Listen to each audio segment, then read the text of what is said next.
Welcome to the latest episode in our annual lecture series entitled the Civic Discourse Project, where we are addressing the pressing issues of our time. I'm Paul Carisse. I'm the director of the School of Civic and Economic Thought and Leadership here at Arizona State University.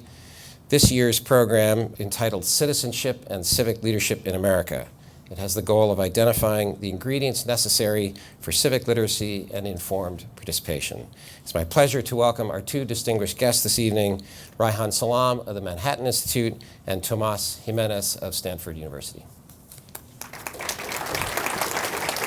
Reihan Salam is the president of the Manhattan Institute, and he most recently had served as executive editor of National Review and as a National Review Institute Policy Fellow. He is also a contributing editor at The Atlantic and at National Review and also at the journal National Affairs. His most recent book, published last year, is Melting Pot or Civil War? A Son of Immigrants Makes the Case Against Open Borders. And he's the co-author with Ross Douthat of the 2008 book Grand New Party about reform ideas for the Republican Party. He began his career, earlier in his career, was a researcher for David Brooks at the New York Times. He was also a producer at NBC News and then an associate editor at The Atlantic.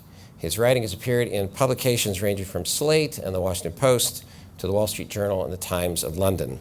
He also appears on radio and television programs such as All Things Considered, Face the Nation, and This Week. And in 2017, he was named a Young Global Leader of the World Economic Forum. Professor Tomás Jiménez is Associate Professor of Sociology and Comparative Studies in Race and Ethnicity at Stanford University. His research and writing focus on immigration, assimilation, social mobility, and ethnic and racial identity. His latest book is The Other Side of Assimilation: How Immigrants Are Changing American Life, published in 2017. And it uses interviews with Silicon Valley residents, both newcomers and people more established.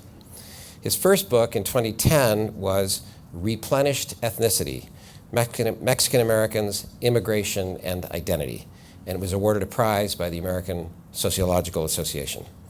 Professor Jimenez has been an Irvine Fellow at the New American Foundation and a SAGE Fellow at the Center for Advanced Study in the Behavioral Sciences at Stanford. And he also was the American Sociological Association Congressional Fellow in the Office of U.S. Representative Michael Honda. He's written opinion editorials on immigration and immigrant assimilation in many national outlets, including the Washington Post, Los Angeles Times, CNN.com, and the Chronicle of Higher Education. And the format, which our two guests know about, is that we'll hear some brief opening remarks from each of them, and then I'll pose some follow-up questions in an interview period. Then in part two of the evening, Reihan and Tomás will take questions from the audience, and we invite everybody to stay for a reception at the end of the evening. And I believe in the coin toss or the prior agreement, Professor Jiménez will be speaking first. Is that right? Yes, right. I want to thank you, Paul, for moderating this discussion. I want to thank Carol McNamara for inviting us to be here, and thank Reihan for sharing the stage with me. I have long been an admirer of Reihan's writing. I think he's one of the most thoughtful voices on these issues, and as you'll probably see, we don't necessarily agree, but I learn a lot from what he has written because he is thoughtful and methodical and relies on data. And so I'm honored to share the stage with him. There are a lot of things that we could talk about when it comes to immigration and civic integration. There's a lot in the news about immigration, but I want to focus on something that I think has been perennially important, and that is the issue of integration, and in particular, its relationship to undocumented immigration. And I want to start by first kind of, in 25 seconds or so, laying out what is the landscape of integration in the United States. Today's immigrants come overwhelmingly from Asia and Latin America, and those immigrants across the generations are integrating as fast, if not faster, than the immigrants and the descendants of the great European migration of the late 19th and early 20th century. If you look at a host of measures from socioeconomic attainment to neighborhood integration, and yes, even intermarriage, we are seeing an immigrant population that is integrating quite rapidly. Second point I want to make is that if we could do one thing as a country to speed up that integration, it would be to embark on a mass legalization program for those who qualify among the 11 million individuals who are undocumented in the United States. There is no greater impediment to immigrant integration than the undocumented status that far too many immigrants carry with them. And the condition of illegality is not only a drag on their integration, it's a drag on the integration of subsequent generations. We know from really good social science research that even 3 generations past, if the immigrant generation doesn't integrate, the penalty reverberates 3 generations into the future. And we know that a legalization program is a de facto assimilation program. The last time we had a mass legalization was 1986, and President Ronald Reagan signed the Immigration Reform and Control Act, legalized roughly 3.7 million undocumented immigrants, and the lives of those undocumented immigrants and subsequent generations improved dramatically, and indeed it sped up their civic integration. We don't have anything like that right now, but we have something that's sort of close, and that's Deferred Action for Childhood Arrivals, DACA. DACA is not a legalization program. DACA is a program that provides some reprieve from deportation for children who were brought here, individuals who were brought here as children and who are undocumented. They were given the opportunity to have a social security number, a work permit, many got driver's licenses, and the best data that we have shows that their mental health improved, the mental health of their children improved, their ability to get a job obviously improved, they earned more money, they spent more money, they were more likely to get married. Even that modicum of a protection from deportation improved the lives and the integration of those immigrants dramatically. Third point I want to make is that the American public wants a legalization program, or at least I should say they favor a legalization program. Most recent polling shows that 80% of Americans favor a legalization program for people who are undocumented. Now, you can't get 80% of Americans to agree on anything, but they agree on this. And the fourth point I want to make is that I think that if we take the temperature of the country right now with respect to immigration, it is hot. But if we gather if I take what I know from my analysis of survey data, from having talked to everyday Americans about their opinions and attitudes about immigration, including Americans right here in Arizona, our collective heads are much cooler about these issues than the debate, which I think is driven by caricatures, would suggest. And I think that as a people, we are much better than our current policies would indicate. Great, thank you.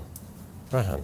I second Professor Jimenez's thanks to the center, to Paul, to Carol. Thank you very much for having me. Thanks to you all for being here tonight. This is going to sound a little bit odd, but I really do think that if you want to understand immigration and why it is so contentious right now, it's really important to understand the changing American birth rate. If you look at the period between 1970 and the present, there's been a very sharp increase in the foreign-born share of the US population.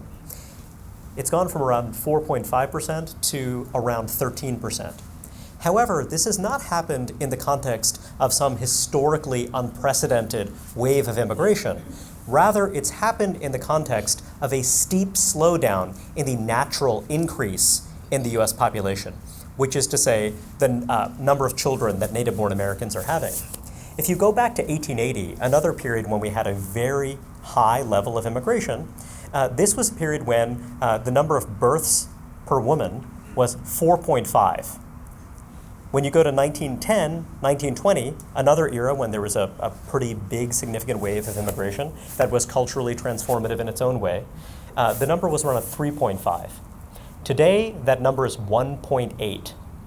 And really, that's not going to be a surprise to many of you because you see it in your own lives. The norms around child rearing have changed pretty sharply. And this is not just true among the native-born. It's not just true among this or that group. This is something you see across the board. Indeed, you see that with immigrants, they are converging on these low native rates of fertility very, very quickly. Now, one consequence of this is that natural increase represents a smaller share of population growth, and immigration represents a larger share. one implication of this is that when you're looking at the United States across different generations, there's a bit of a mismatch. Historically, when you are making an argument, a political argument, let's say, for investing in future generations, there was this implicit notion that you, an older person, are investing in your children and grandchildren and the future they are going to make. Now, in the context of this really significant, quite sharp break in birth rates, you see this very different context across generations, in which older generations and younger generations have a very different cultural composition. School-age children in the United States, over 25% of them now are either immigrants or the children of at least one immigrant parent. Now, that's 25% for the country as a whole, right? So what that means is that when you look in certain immigrant gateway regions, when you look in some metropolitan areas, what you are seeing is a much, much higher proportion that is part of that newcomer population, to use a term that Professor Jimenez has used. This contrast between those who are third generation plus, who are established Americans, and those who have some connection to a kind of country of origin, as immigrants themselves or as children of immigrants. So why does that all matter? I believe that it's one reason why you see such a sharp distinction, such intense polarization around these issues, because you have some people, including many native-born people, who are growing up in a milieu that has been utterly transformed by immigration. Oftentimes people who themselves have quite small families. And other people who live in regions that, if not entirely untouched by immigration, are much less so, where you actually see sharp increases in immigration, but from a very low base, in which this is not something where you are assimilating into a more immigrant-heavy context, but rather your encounters with immigration are through television, through media, and also through this real concern that when you are looking at the country through the lens of younger generations, you are seeing a country that is markedly different, a country that does not necessarily share your cultural sensibilities, your priorities, your values. And I think that that is a pretty alarming development, and it's something that makes it harder for us to envision coalitions, working partnerships between people who come from these different solitudes, these different communities that feel very alien from one another. Now, when I think about this question of integration, one thing that is always really important to me, one thing that I always keep in mind, is that when you look at even the 1900s, a period of enormous cultural transformation, as I said before, still natural increase was high enough that you really could believe that younger generations were going to be dominated by the established, dominated by the children of the native born. When you have much smaller family sizes, even with a pretty modest level of immigration by historical standards, you do not necessarily have that confidence. When you think about the dynamics of integration and assimilation, a lot of it has to do with an idea that Tomás has shed a lot of light on, replenishment. A lot of it is a game of numbers.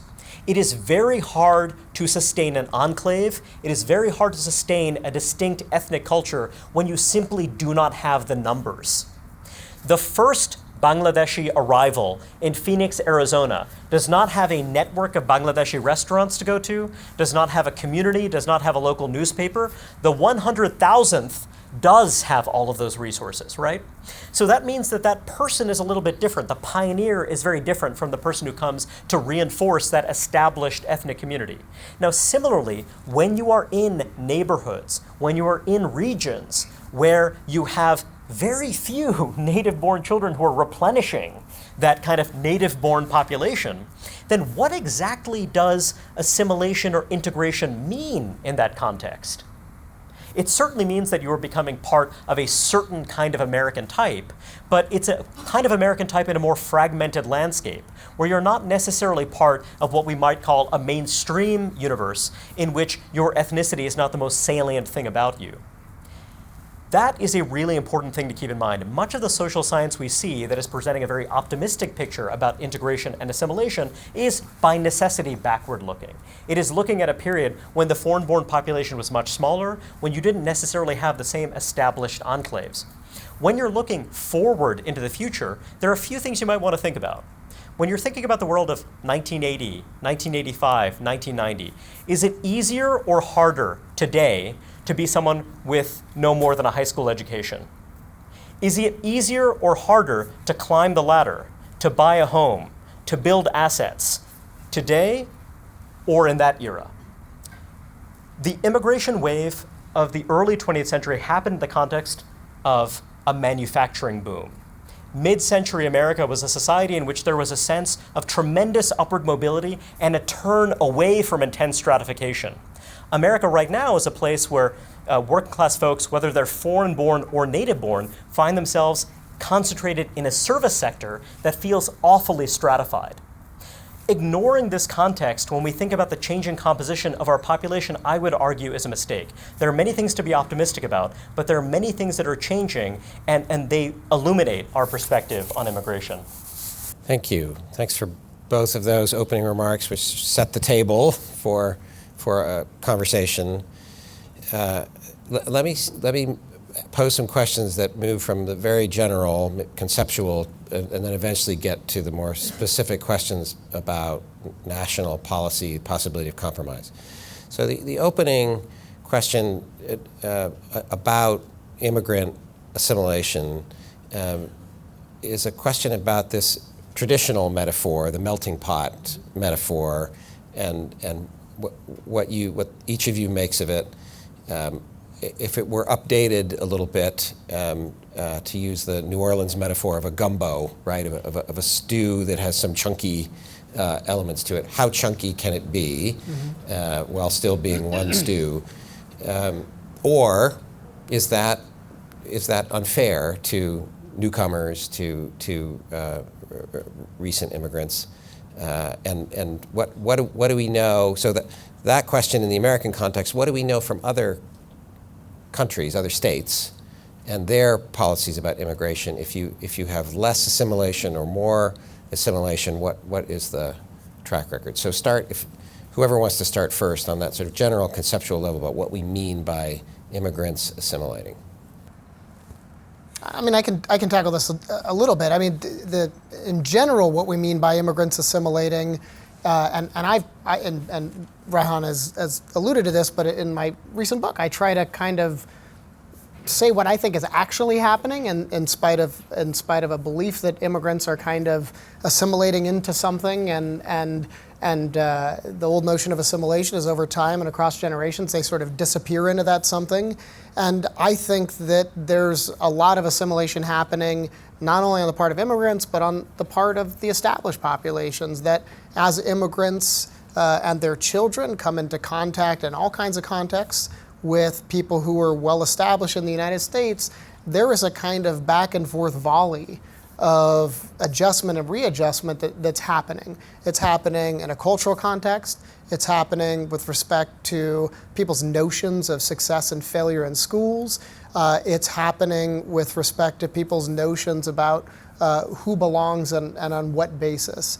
And so I think that assimilation involves some mutual change.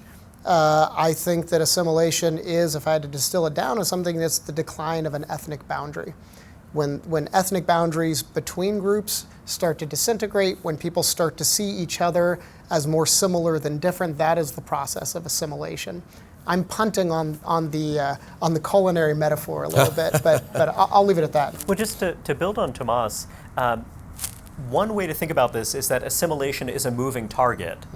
If you think about assimilation, just trying to define it very narrowly, you could just say, well, it's becoming more like the average person residing within the borders of the United States. But of course, immigration changes that over time, right? The nature of the country changes over time. And so you're not actually hitting a fixed target. So if you're looking at certain indices of assimilation, like one introduced by the professor Jacob Vigdor, you could say that Canadians, English-speaking Canadians, arrive in the United States instantly assimilated because they're already awfully similar in terms of educational attainment, in terms of language attainment, and much else, right? And when you're looking at assimilation through that lens, what you'll often find is that there's a difference between those who have a more circular experience, those who will go back and forth to a homeland and have a deep, strong tie to it, and those who may see migration as a one-way street.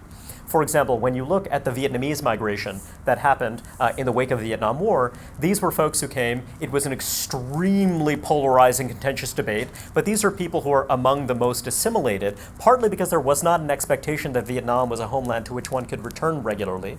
And also there are many other elements to that as well, relating to where people settle geographically and what have you. But there are many different dimensions to that, but an important thing to keep in mind is that it's a moving target itself. What one is assimilating to is something that is going to change over time.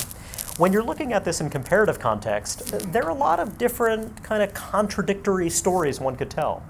One story you could tell, drawing on, for example, the Canadian experience, is that in Canada, for over 50 years, they've embraced this idea of official multiculturalism. And their version of multiculturalism isn't quite what ours is, but it's this idea that we do not embrace a kind of rigid or unified conception of Canadian identity. And one of the ironies there, at least according to some, is that this actually allows people to identify more easily. It might actually facilitate that idea of membership, because you're not expecting too much, and then lo and behold, you actually get a lot by not expecting too much, because people are less anxious about the idea of surrendering their identity. However, there's another story one could tell. If you look at Western Europe, you see this very interesting pattern with Muslim migrants in particular. Now, with Muslim migrants in countries that are, by certain objective standards, that seem to be more welcoming, you actually see younger people, second generation people of Muslim origin, who will actually feel more aggrieved. They will feel more discriminated against than in societies that are more rigid and exclusive. Now, how could that be? Now, it's because people have different expectations. If you are in a society where you see a very sharp ethnic boundary, then you might simply think, well, yeah, that's just the way it is. And I feel lucky to be able to participate, and fair enough. I have my own ethnic community, I'm quite happy with it. But when you expect that boundary to be more permeable, it could actually lead you to think, well, wait a second.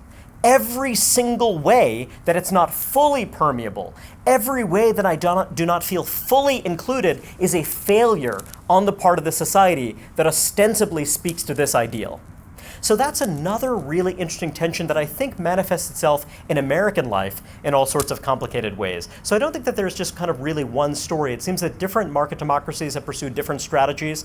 And even if you have the best of intentions, you might not create this sense of belonging among people who are themselves immigrants or the children of immigrants. I want to ask about the degree to which the two of you might be disagreeing on the reasonable goal America could or should set about just what this assimilation means of on the one hand, retaining some identity across generations that comes from a community of people finding themselves in a certain place in the United States or in multiple places, versus blending towards some consensus view of what it is to be, especially to be an American citizen participating in civic life at local level, state level, national level. Are the two of you disagreeing in some way, or are you fairly close to a consensus view? I don't think we're disagreeing. I think that when Reihan says that assimilation is a moving target, I completely believe that and endorse that view.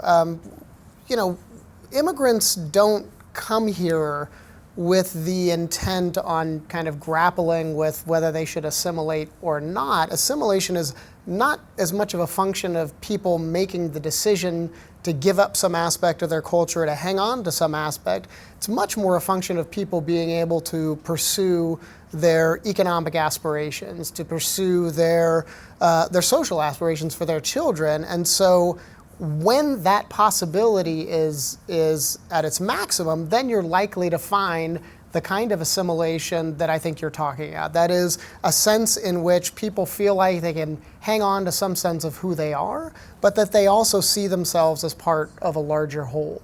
And I think that if you look at what ultimately happened to the later generation descendants of the big European immigration that happened at the turn of the last century, that's exactly what you saw. There was some sense that people had an ethnic identity, that they claimed it, that they can invoke it kind of symbolically, For some people, it was a bit more meaningful than others, but they also saw themselves as part of a larger whole. To me, that would be the goal, that notion of being American and yet having some tie to an ethnic community, some sense of pride that can be woven into a larger national fabric would be the goal. And I actually think that has been what happened, that has been the pattern, particularly for the historical wave of immigration.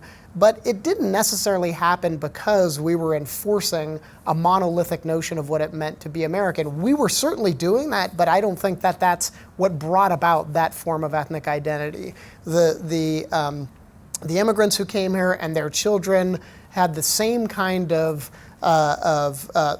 longing to hang on to a sense of community that Reihan alluded to, but it was the opportunity to experience some sense of upward mobility. Upward mobility partly because of a different kind of economy that we had back then, but also upward mobility particularly for the second generation that came of age during World War II and after, when there was an enormous investment in public institutions, including colleges and universities. 60 million people participated in World War II, and many of them were the children of immigrants, and those were precisely the people who benefited from some of the veterans programs that allowed them to buy a house and go to college. And so there is this period in the middle of the 20th century that really, I would argue, propelled a lot of the assimilation that we ultimately saw. And there's also the end of replenishment. And that's here right. I am telling you yeah, about the end of no, replenishment. that's absolutely right. Well, and I wonder if just because you wrote the book on it, I wonder if you could just kind of... Yeah, no, that's a great point. The other thing that happened was that there was a kind of distinctive beginning and end to that big European immigration. The peak periods were really the kind of last decade of the 19th and first decade of the 20th century, and then because of a set of restrictive laws passed in the 19-teens, and then really in the 1920s, then you had a Great Depression and a World War. That wave of immigration from Italy, from Poland, a little earlier Ireland, from Russia was really kind of closed off. And so what that meant is that every new generation, the children of those immigrants, the grandchildren of those immigrants, were coming of age in an American society where there was no other immigrants of the same background. And so they could kind of become ethnic Americans, able to leave behind all of that comes with notions that your ethnic group is largely a newcomer group, a foreign group. And when you see that those ethnic attachments, the nature of the ethnic attachments changes as the level of replenishment decreased, it attenuated over time. It became more symbolic than real in some cases. When you think about American demographic history, and I keep coming back to this, but if you look at that period shortly after the establishment of the U.S. as an independent republic, this was a period when the Napoleonic Wars were raging in Europe. And one implication of the Napoleonic Wars is that you did have a slowdown in the level of transatlantic migration of free European citizens. Another thing that was going on at the time was this incredible demographic expansion. So I talked about 4.5 children per woman when you're looking at 1880. Forget about it. When you're talking about 1800, the numbers were staggeringly high. We're talking about in the range of 7. The kind of numbers that you just do not see anywhere in the market democracies now. So this was a period when you could say that the United States was genuinely becoming this kind of indigenous North American society where the connection to Europe was somewhat attenuated during that period before you had this huge renewal of immigration. So when people talk about American immigration history, they almost talk about it as though, yeah, it was just kind of one uninterrupted thing. Well, not really. There actually were these real interruptions. Those interruptions sometimes stemmed from U.S. domestic policies, sometimes policies at the state level and what have you, but oftentimes because of things that were going on in Europe or elsewhere. Now, when you're looking at the present moment and this kind of context of replenishment, when we talk about immigration as a kind of generality, we miss the fact that there are really, really different patterns across different groups. Tomás is an expert on many, many things, but one of them is on the pattern with Mexican migration and the fact that Mexican immigrant replenishment has basically stopped right now. And in some ways, our conversation on immigration is backward-looking because people haven't fully taken that in. Some have, but not everyone has. Now, when you look at other immigrant origin groups, there are big, big differences between groups that are being very rapidly replenished and that are growing by leaps and bounds, and other groups where that replenishment is very, very slow, you also see these very interesting and powerful patterns of class stratification. If you look, for example, at immigrants of Indian origin, a very big change happened to that population right around the early 1990s. You first saw a trickle of Indian immigrants right after 1965. There were some before that, but it was a really trivially small number. You had a group of people who were chiefly highly educated migrants. But then you saw a change as they brought their relatives into the country through the 70s and 80s, many of whom had more modest qualifications. But then with the introduction of the H-1B visa, you had a huge influx of highly educated folks of Indian origin. So this really has shaped the Indian origin community. The Indian American population does not resemble the Indian population. It is a highly selected population, one that people refer to as triple selected.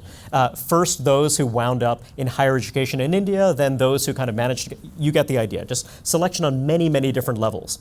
And so when one sees this population reflected in American life, you get one perception of, well, this is kind of what this group must be like, et cetera. That's oftentimes an artifact of selection. When you look at other groups where there's a large unauthorized wave, for example, you don't necessarily have the same kind of selection. You have selection, but it's a different kind of selection. If you look at, for example, the wave of immigrants from South Korea, well, one really important fact is that South Korea has an extremely low birth rate, even lower than that of the United States right now. That is a population that is not being replenished in the same way that other populations are. So there are really, really different patterns that have a big effect on how members of these groups navigated the world. Remember I mentioned that idea of that one Bangladeshi pioneer who made it to Phoenix? Let's say he arrived in 1975. It's just really hard to compare that person to the person who arrived 30 years later once that community has already been established. And the assimilation trajectory of those two people will be really, really different, partly because when you're an individual, even if you look really different, even if you have a really different name, you find yourself in a community, people are going to look at you askance. They're going to think, oh, gosh, where is this person from? Eventually, though, they will get to know you as an individual because you were just one isolated individual. You were not seen as being part of this larger context. However, if you're part of a group that is 10,000 strong or 100,000 strong or what have you, you are very much seen in the context of that larger group, the stereotypes around that larger group, perceptions of threat, or perceptions that, hey, this group is really great at this particular skill that everyone loves. You know what I mean? It could be a set of positive stereotypes or negative stereotypes, but your life becomes dominated by those things. And that's one reason why I'll oftentimes meet people who are of I'm of Bangladeshi origin, who grew up in Columbus, Ohio in the 1970s, and they just don't really think about immigration and assimilation in the same ways as someone who arrived 3 weeks ago and is living in Queens, which has a very large and robust Bangladeshi immigrant population. But that one person who kind of arrived long ago is actually shaped and affected by that new arrival too, and vice versa. So that's a really, really important thing to understand about immigration. We want to talk about it in more granular, specific terms. We want to really understand that context because it's really dangerous to generalize too much about these different trajectories. Can I ask about one of those granular realities before I move on to another topic? You mentioned, and I think Tomás shook his head in agreement, a paradoxical thought. We're sharing a border with Mexico here in Arizona, so we think a lot about immigration across the southern border, that the rate of Mexicans per se immigrating into the country has slowed or leveled off, right. Which is not what when we hear about in the news, we hear about a large surge of immigration across the southern border in the past year or so. Yeah. But so could you unpack that? I'm glad you brought that. I'm glad you both brought that up. So one of the most underappreciated events in the demography of immigration is really the end of a mass wave of Mexican immigration that had gone almost uninterrupted for 100 years. And that end came after the Great Recession. Since the Great Recession, we have had net negative Mexican migration. That is to say, more Mexican immigrants leave the United States and go to Mexico than immigrants from Mexico come to the United States. And that has had a profound impact on this particular population. It has not necessarily had a profound impact on the way that the population is perceived. I think part of that has to do with the fact that the border is still a political focal point and that there is still migration across the border, although and Reihan and I were talking about this earlier, that is dramatically reduced from what we saw a decade and a half ago. The number of apprehensions are way down, even though we might have a spike in this past year. If you compare that spike to 20 years ago, it's not even close. I mean, the border in historical terms is very quiet today. And part of the reason why it's quiet is because there really is no more Mexican immigration. So what does that mean for some of the kind of granular, contextual things that Reihan was talking about? For the Mexican origin population, it's profound. The Mexican origin population is by far the largest immigrant group in the United States, dwarfing any other. So it's important to dwell on this population a little bit. For example, 10 years ago, about 1 in 4 people of Mexican descent were undocumented. That's not 1 in 4 immigrants, that's 1 in 4 people of Mexican descent, US or foreign, were undocumented. Today it's 15%. If you go back 2 decades ago, we were approaching half of the Mexican origin population was foreign born. Today it's less than a third. So the population is much more US born, much less undocumented, although I would still argue that the undocumented population would benefit, and the United States as a whole would benefit from legalization, but it's a much less undocumented, much more US born population, and that is going to, and so it's the end of replenishment, that's going to have a profound impact on the integration of that group, and I would venture to say a profound impact on the perceptions of the Mexican origin population, although, and you alluded to this, that we're kind of backward looking, that those perceptions are going to be slow to change. Second topic, education and assimilation. Would it be helpful in our very polarized era, which is partly backward looking, partly present looking, would it be helpful to think about consensus ideas on what we mean by citizenship education, civic education, as a way to pull down the temperature by having as a regular process for newcomers, but established people as well, to think about what we have in common in terms of our institutions of government, in terms of history in America, the United States, on the continent, or should we emphasize other things in education as one mode of addressing assimilation? I certainly think that high-quality civic education is incredibly valuable. Investing in it would be a deeply sensible thing to do.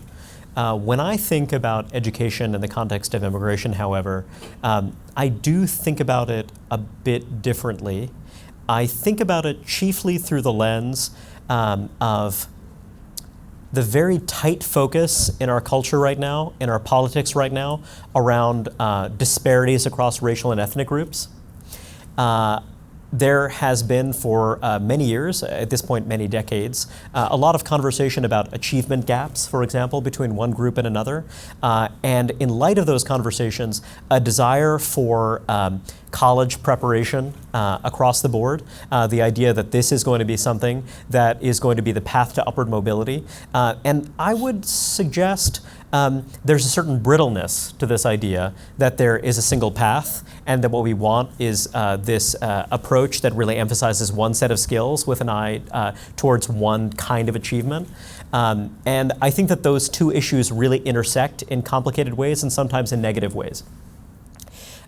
If your emphasis is on preparing young people for adulthood, that could mean preparing them for college, but it could mean preparing them for gainful employment, and also civic education, moral and ethical education. The idea that there could be more than one kind of success, I think that that would be enormously valuable, partly because, I would argue, schools are most successful when they are aligned with the values and sensibilities of families and parents.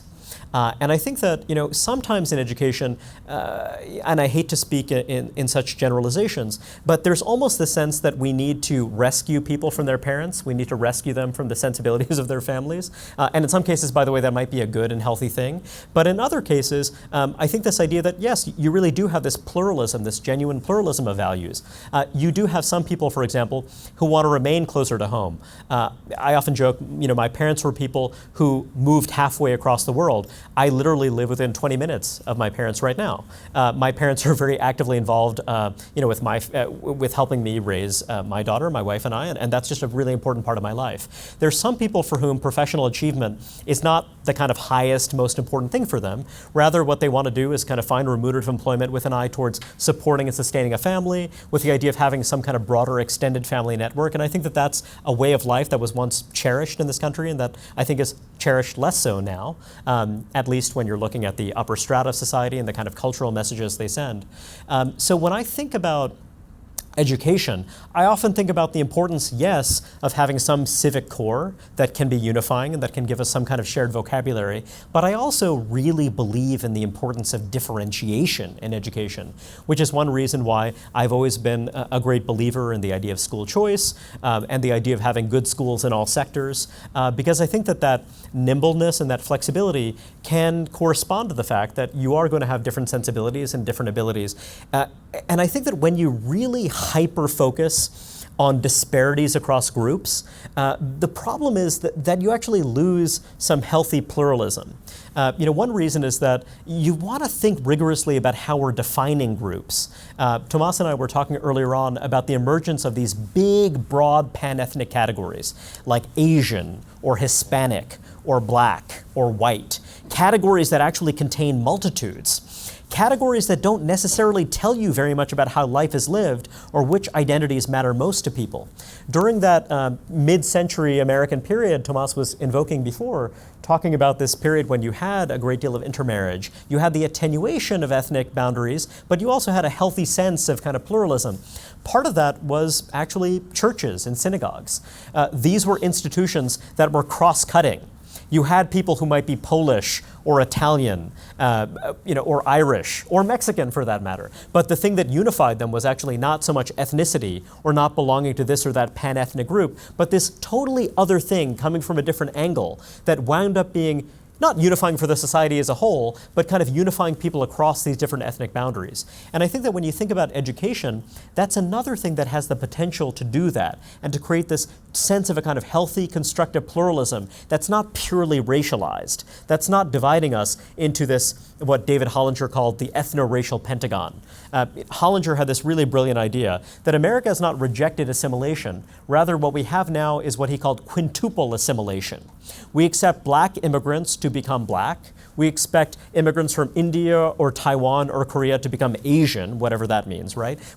And on and on. We actually do have this expectation that people will become part of a rigid identity. It's just it won't be some kind of larger American identity. And I think that actually thinking about education and actually choice in education and pluralism in education is one way to get us to some of those more healthy models in which people are emphasizing shared values over just their national origin. Tomás, did you have Yeah, I mean, thought? I think I agree with some version of that. When I think about education in the context of integration, I think of the role that it plays in helping people gain some economic foothold. That schools are in many ways the engine of integration, the engine of assimilation in two ways. So one is that kind of mobility, training people for the labor market. And in kind of my ideal version, that a high quality education is accessible to all. And I mean, that's saying that's sort of a platitude, right? But the investment in public institutions, the investment in public education, schools like Arizona State, and Arizona State, by the way, is a place that where lots of immigrants and children of immigrants are getting a very high quality education. That's creating an engine of mobility. So there's that part of it, and then there's also the kind of content of civic education that I think you're focusing on, Paul, if I'm not mistaken. And I think that I fully endorse the idea that you have to have some sense of the political origins of the United States, the principles on which the country stands, well aware that the United States and its principles are aspirational, that we have not always lived up, and in fact, in many instances have followed trajectories that have totally contradicted those principles. So I think you need that, and then I also think that, and maybe this is alluding a bit to the Canadian model, but you need a way for the high school student, the junior high school student, to look at American history, to look at American civics education, and see themselves in it. And there's lots of ways that people can see themselves. Part of it might be the notion that we are, in fact, a nation of immigrants, and that the experiences that today's Vietnamese, Mexican, Chinese, Central American immigrants have parallels historically, and that what their parents are going through, what they're going through, is in fact part of the American story, and not something separate from the American story. But I think you can do both. I think you can lay out the set of principles. I think you can lay out the instances where the United States has not followed those principles. And I also think that you can lay out a history that suggests that that we can find our own thread woven into the American tapestry. Building on all of that, a final question for me before we turn to the audience. And as I mentioned, to think about the possibility of a national compromise, which we have not had for decades, in a sense. New legislation, adjusting national legislation. So my question, really a way of thinking about it, e pluribus unum, the American idea about states becoming partly a new national federal entity while remaining states. Now we expect it about immigration from people from all over the world post-1965.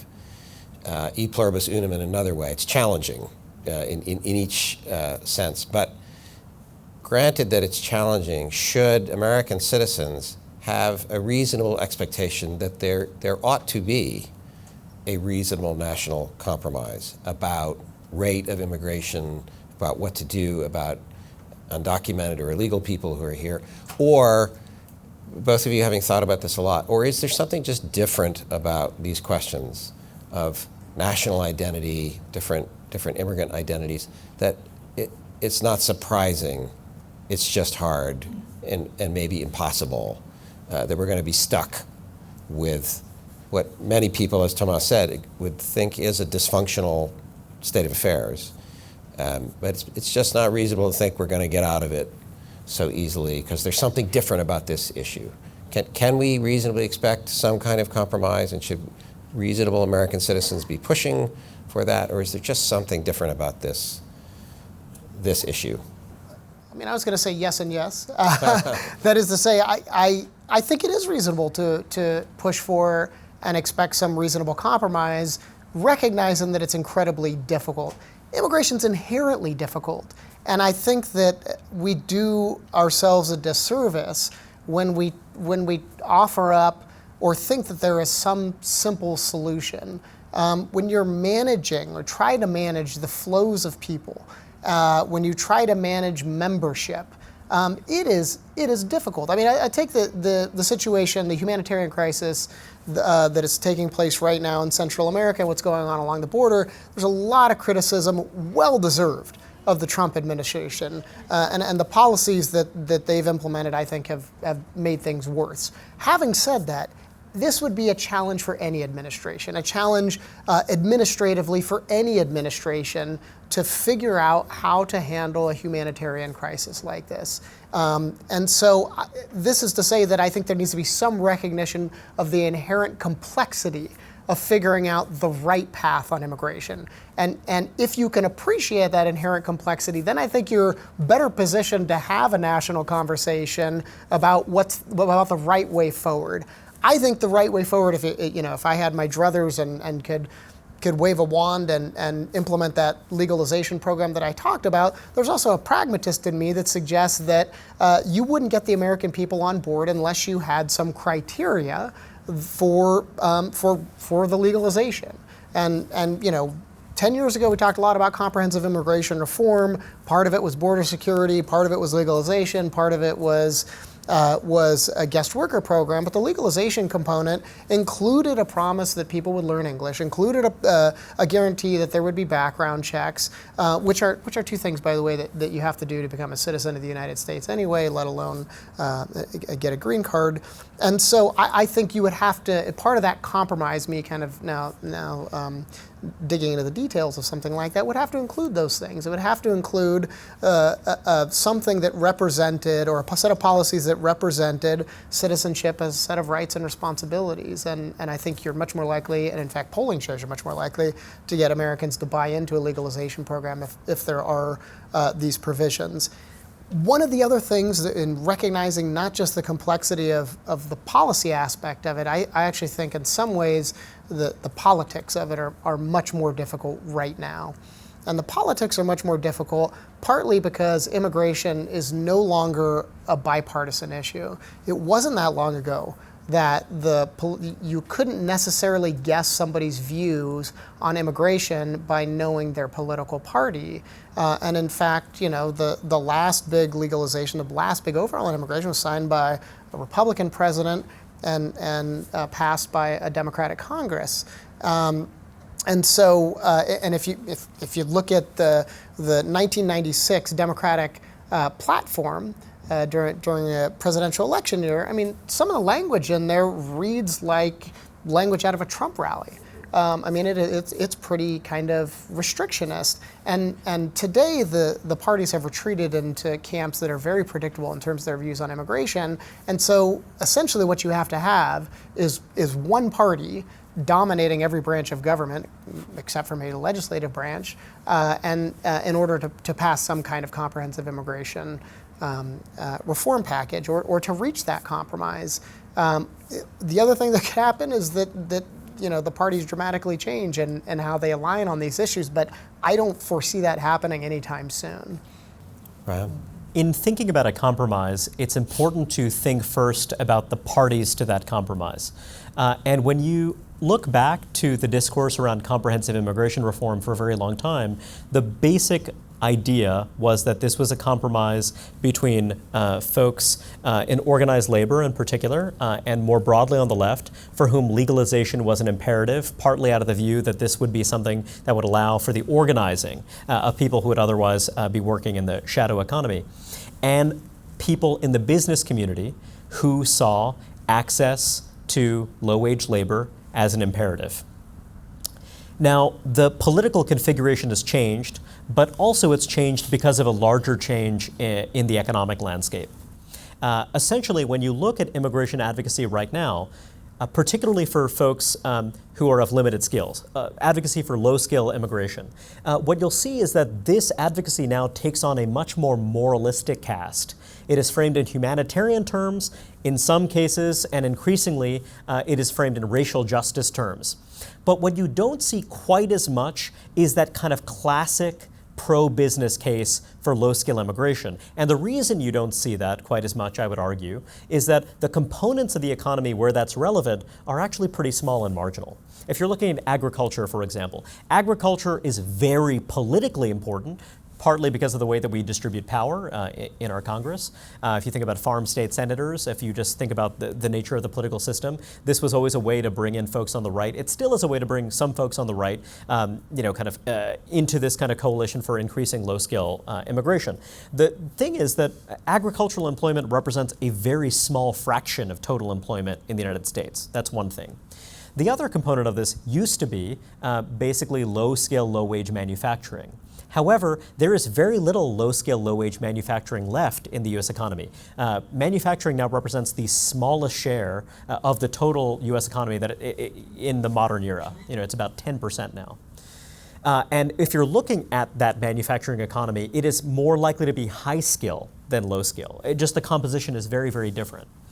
So what that means is that that kind of business constituency for low-skill, low-wage immigration just isn't there in the same way. It's there to some degree, and certainly you have folks in the service sector for whom they see this as kind of a good and valuable thing, but it's not the kind of imperative that it once was. There's still a great deal of business advocacy for high-skill immigration, but that's a separate question.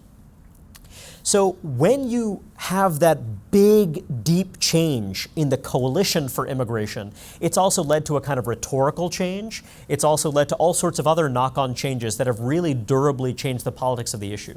The US public is not more anti-immigration today than it was before. If anything, there's some indications that it's actually more pro-immigration than it was before. But again, you have that big structural change that's happened. Now, when you look, I myself am someone who believes in a more selective, skills-based immigration policy. And I think that that's obviously very contentious, but I believe that it's some way that we could affect a kind of compromise, not between the old compromise between the kind of business desire for a large amount of low-skill, low-wage immigration to serve business imperatives, but rather now I think the compromise would have to be between folks, including organized labor, including people who believe that legalization is a kind of moral imperative and a civic imperative, and folks on the right who think, well, we're in a different environment now. We're in a more stratified economy now. We are actually in this very different cultural context. We want to have an immigration policy that allows us to feel like we're going to protect certain kinds of continuity, and also that needs to be understood through the lens of a changing safety net. When you're looking at the safety net even 30 years ago, it was really, really different. When you think about, for example, the number of Americans who have access to Medicaid and a variety of other safety net benefits, it's been a really incredible increase. And that's an increase you see in red states and blue states alike.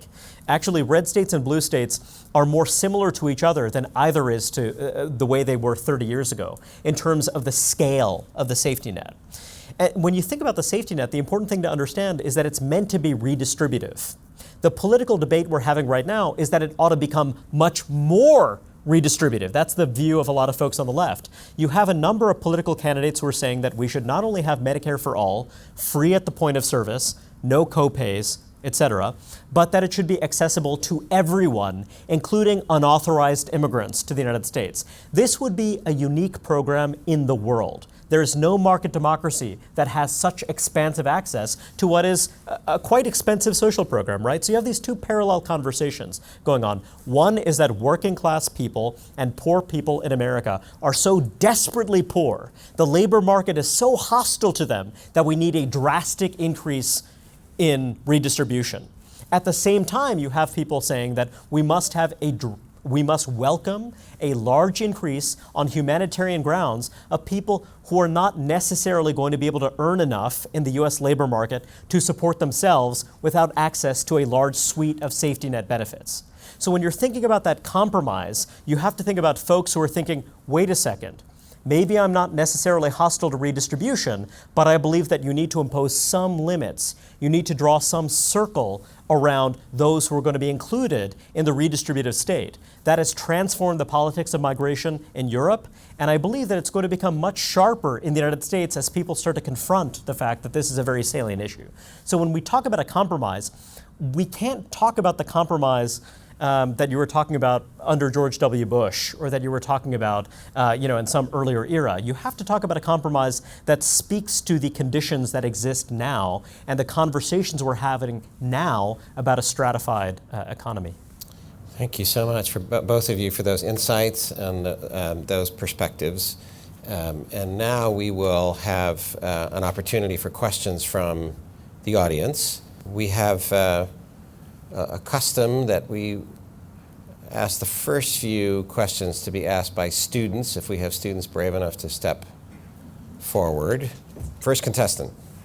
So we talked a little bit, or you guys, I didn't talk. You guys talked a little bit about kind of the change in the nation and the differences between different generations and how immigration affects that. And I guess my question was really surrounding the nation and what makes and defines a nation. And the question is, at what point do you think the line should be drawn in the sand? Because if the country is too open, a nation can't necessarily, or state can't exist without borders, but at what extent do you personally think that those borders should be permeable? You already addressed, letting in workers that are higher skilled. So how permeable do you think borders should be? Because we already have a lot of immigrants here, and that's a different question, but concerning the state of the nation and kind of the argument of if there are no borders, does a nation still exist? Okay. Following that. Good. I think of and I don't know if this is what you're implying, but I think of the comparison between a nation without borders and one where we draw a line in the sand as kind of false choice in some ways. First of all, there are very few people who want open borders or think that there should be open borders, even people on the left. And any country has a right to say and determine who gets in and who doesn't. Reihan has a proposal to prioritize high-skilled immigration. It's a perfectly reasonable proposal. I think there are some trade-offs, and I think that right now what we have is an immigration system that has multiple priorities. One is high-skilled immigration, although there's a fairly narrow allotment for high-skilled immigration. There's a family reunification component, and then there's a humanitarian component. And I think that there can be some balance of those priorities. But I do think there's a trade-off if you switched, as Reihan has proposed, to kind of prioritizing high-skilled immigration. It might make sense in some ways in an economic rationale, but as the late great political scientist Aristide Zolberg said, nations are designed through their immigration policy. Immigration policies reflect the design of the nation. It is our opportunity, especially one like ours where we have birthright citizenship, to say who we want to be. And in some ways, if you move to a much more high skills-based immigration policy, one where you prioritize high-skilled immigration, then it has it's not just a signal of who we are, it's a signal of who we aspire to be. And we no longer become in the nation of underdogs who kind of rose up and overcame hardship and achieved some mobility. We become a kind of nation of overdogs, nation of people who made their fortune, who made it someplace else, and who came here. I'm not saying that we as a country can't set a priority in that way, but I think we have to think about who we're trying to be as a country, not just in an economic sense, although there's a reasonable argument to be made for prioritizing the economic well-being of a country, but who we are in a much larger sense. Reihan, you didn't come here to listen to me kind of belabor my thoughts on exactly how the immigration system ought to be structured. I will say that I think that I believe our system is really incoherent and does not really align with the values and sensibilities of a majority of Americans. And when it comes to the skill question, really, I think that a kind of blended approach, rather than the kind of binary approach we have right now, would make sense. If you look at a number of other countries, including Canada, what they will do is they will say that if you have an extended family connection, we will offer a modest number of points to reflect the value of that, but we will not make that the end-all be-all.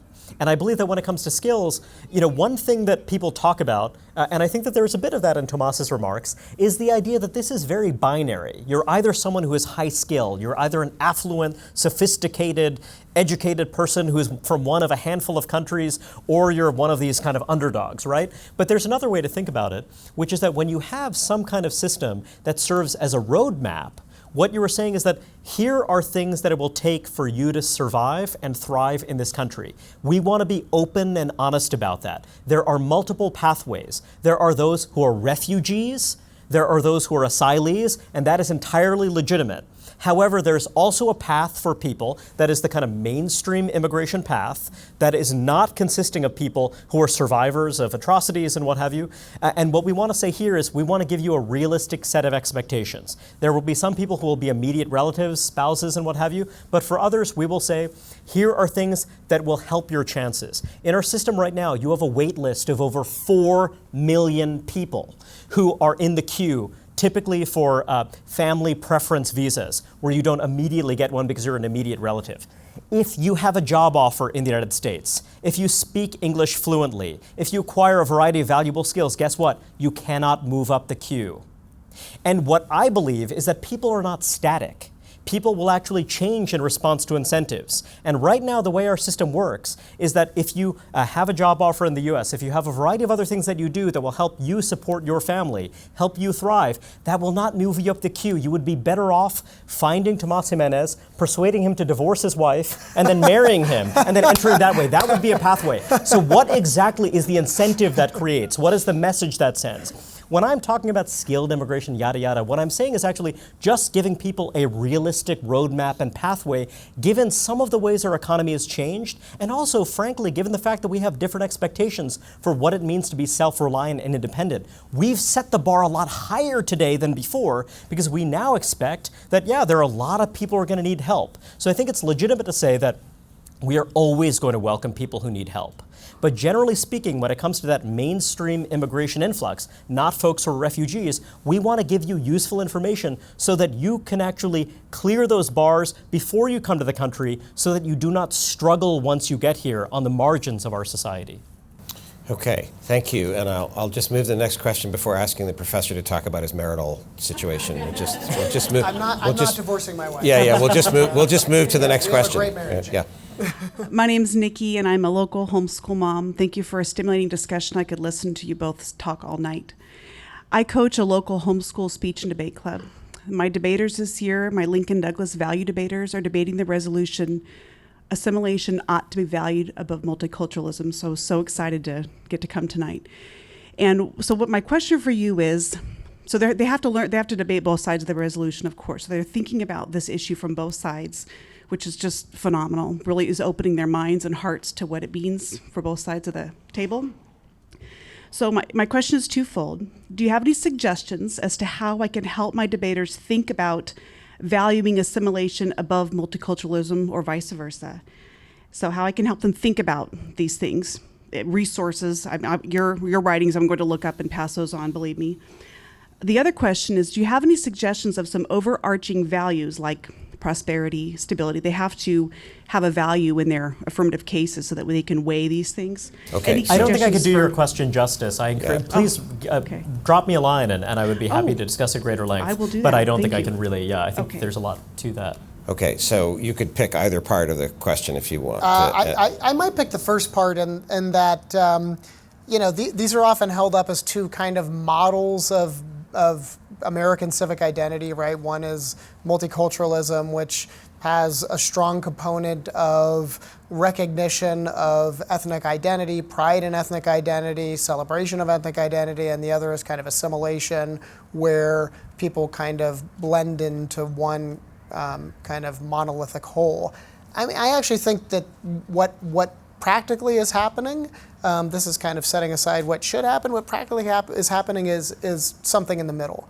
That even in as much as people profess to be kind of ardent multiculturalists, that the reality of their lives means that there is some blending that happens. And it goes back to an idea that I put forth earlier in the evening, where I said that there was some kind of back and forth change, and I think that is an outgrowth of people just kind of pursuing their daily lives. And so I think we imagine that people have, one of these ideologies in mind and then kind of pursues it.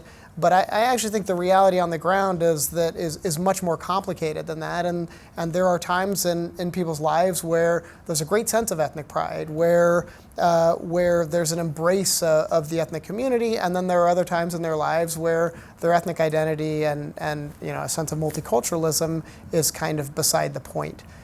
So I think there's variation within individuals, within groups, and I do think it's kind of a false choice. Having been a pick one of debater, these. you have not helped her students. No, I know. I should just tell you right now. As you can see, I have Yeah. not been a debater. Yeah. I refuse to come down on. No, I'm both-handed. We're in a university. I'm very yeah. both-handed. Great, thank you. All right. So my question to you both is regarding the issue or question of how to deal with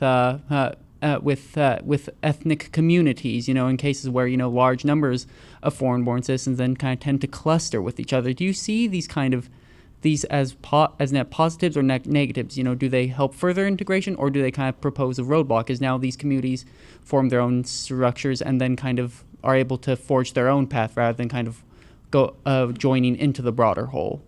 I'd be wary of generalizing. So there's one model in which having co-ethnics could actually ease your way into the larger society because you see other people who have in various ways accommodated themselves to a different set of cultural norms. That's a pretty common pattern.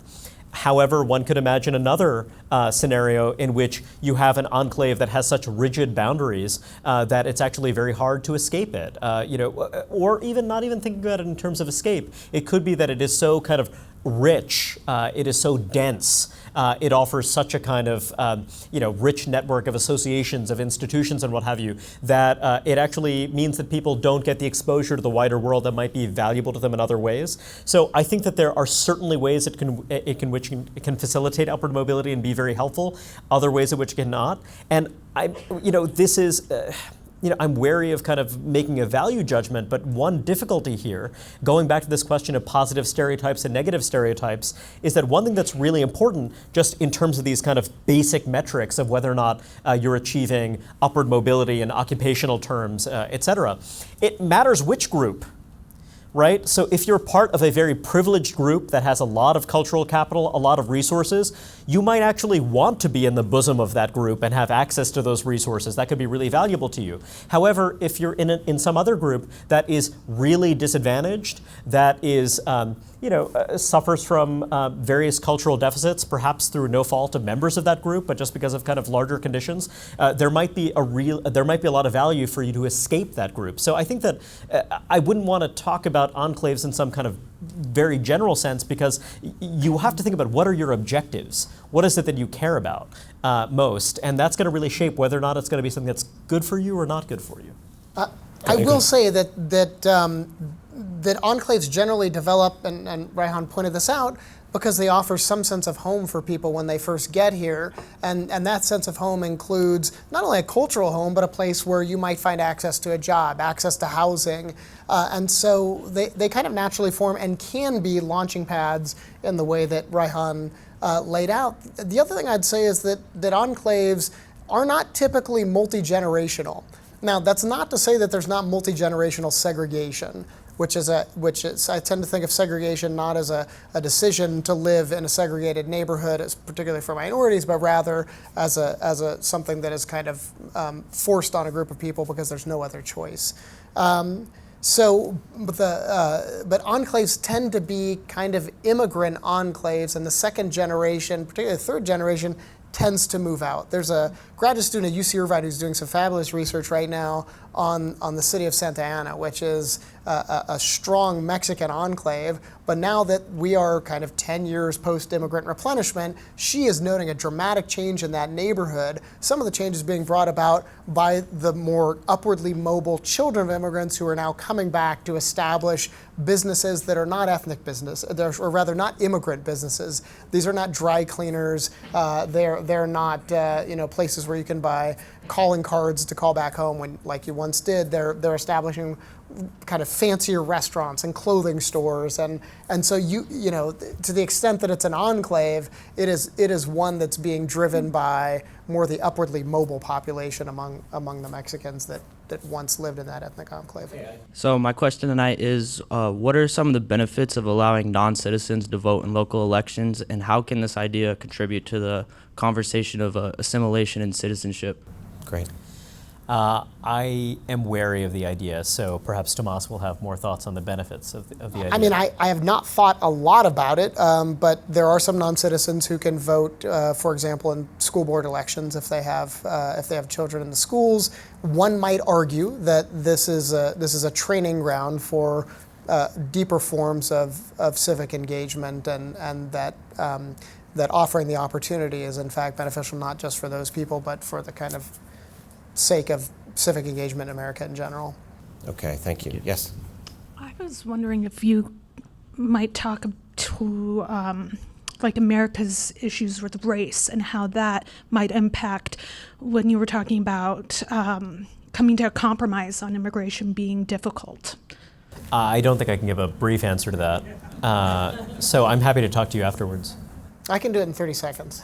No, I'm kidding. I'm kidding. No professor can answer anything in 30 No, seconds. no. I'll just say briefly, and I want to pick up on what I think is a really smart point that Reihan made about demographic change. And part of that demographic change of people kind of, and I think this is what you were alluding to, seeing people like themselves at one end of the age distribution and seeing people very different from themselves at the other end of the age distribution is a kind of not just a generational divide, an age divide, but it's also a racial divide. And part of the challenge is to get people who are, at one end of the age distribution, particularly the older end of the age distribution, who tend to be more white, to see their fortunes as tied to people at the younger end of the age distribution who tend to be less white, and think that there's some good reason to invest in that population because it's good for the larger whole. I'll just say that seeing immigration through a racial lens, I think, is just incredibly destructive and counterproductive, especially since most foreign-born individuals residing in this country actually see themselves in terms of their national origin more than they see themselves in racial terms. I believe that this is a construct that we are imposing on people that is strategically useful for some people, and it actually makes the conversation way more confused and contentious than it needs to be. When you actually look at the dynamics in these communities, I don't think that race is always the right way to think about it, and I think that when we use that as a conceptual category, it's helpful to be really rigorous and careful and disciplined about it, because there's this huge inflation of how we use the term and how we apply it. This is a way longer conversation. I think it would be impossible to understand immigration historically or now without understanding race and racism, but I take your point that you do have to be very precise about it. Yeah. That question. I don't disagree with that. Okay. How should the moving target of assimilation relate to national identity, and how could that be how could we sort of look at that in a way to try and deal with maybe preventing schisms? Because we see sometimes, you mentioned different groups that don't necessarily assimilate very well, and that could cause maybe a schism in the national identity. Is there a way we can address that? Eric Kaufman has a really interesting way to conceive of national identity. He thinks of it as kind of a marketplace that's always dynamic. There will always be people who will have what you might call a kind of liberal modernist conception of national identity that de-emphasizes things like shared ancestry, ethnicity, cultural, linguistic ties, etc., and that has a more kind of rights-based conception that's rooted in a kind of civic identity. But of course, even when you talk about civic identity, typically it has some idea of some kind of shared cultural core, but regardless, that is a kind of ideological commitment for some number of people. And there are other people who really do think about national identity much more in cultural terms, much more in the context of shared ancestry. And these things tend to ebb and flow other time. When one conception becomes very visible, what happens is that you will get a sharp and intense reaction from other people, right, who will say that we are going to reject that conception. You are never going to have a situation in which only one of those conceptions of national identity is completely dominant and wipes the floor with the other one, and the other one completely goes away. The more prominent one conception becomes, the more you will elicit a reaction from the other one. And so that's why, for Kaufman, he believes that what we need to do is lower the temperature by embracing what he calls multivocalism. That is the idea that we should embrace certain shared symbols while recognizing that different people are going to see those symbols in different ways. They're going to celebrate and cherish those symbols in different ways, and that's going to be okay. That's one way that we can actually come to some rough and ready compromise. I don't think that that's going to kind of magically resolve a lot of these disagreements, but I think the idea that, when it goes back to civic education too, the idea that there are going to be certain kind of shared institutions that we will celebrate, including cultural institutions, but we are going to invest in them a kind of different set of ideas, and we're going to be comfortable with that, rather than insisting on a kind of rigid conception. Okay. We are over time already, so I'm sorry. We just have one last question. Okay. So, better be good. It's the last question. Okay. So right now we have the cap on individual nations, like model on immigration. So every country can only have up to 70,000 immigrants per country, and with that, this is a part of the huge issue for the inefficiency of the immigration issue, because the vast majority of immigrants are from Mexico, India, and China. So it takes, for my example, take my family 13 years to apply to get here. So, and also it also applied to Rohan's proposal of the the high skill immigration. So even if the high skill immigration is passed, the caps still apply on most So of the there's a high question here, and the question is, and high skill immigrations are still mostly Chinese and Indians, and and I feel the cap system based on the fear that's these large quantity of immigration from certain countries will alter the American landscape. so is your Do you- question, should we do away with this kind of quota cap system? And also, state by state? is this a reasonable fear, or is kind of a fear tactic to scare the voters from Okay. So I'd be very happy to talk to you about this afterwards. There's a lot to say about it. But I think that one thing that's important to keep in mind is that there are capped categories and there are also uncapped categories, right? And you do have legislation, the Fairness for High Skilled Immigrants Act, that is trying to address this. But then the concern, of course, is that other people will get shunted down the road because there's such a backlog. So I think that there's some subtlety and complexity to this. Overall, I'm broadly sympathetic to the idea that you do not want to have these rigid caps. But I think that getting from here to there is a serious policy question. Tomás, I'll let yeah. that stand. Okay. Yep. Thank you all for participating in the Civic Discourse Project, which airs regularly on Arizona PBS. And if you enjoyed this conversation, we hope you will find the school's podcast, Keeping It Civil, which you can find on iTunes and Podbean and wherever else you find podcasts. And in Keeping It Civil, we feature in-depth conversations with the speakers we bring in for the Civic Discourse Project. On behalf of Arizona State University and my colleagues in the School of Civic and Economic Thought and Leadership, thank you and good night.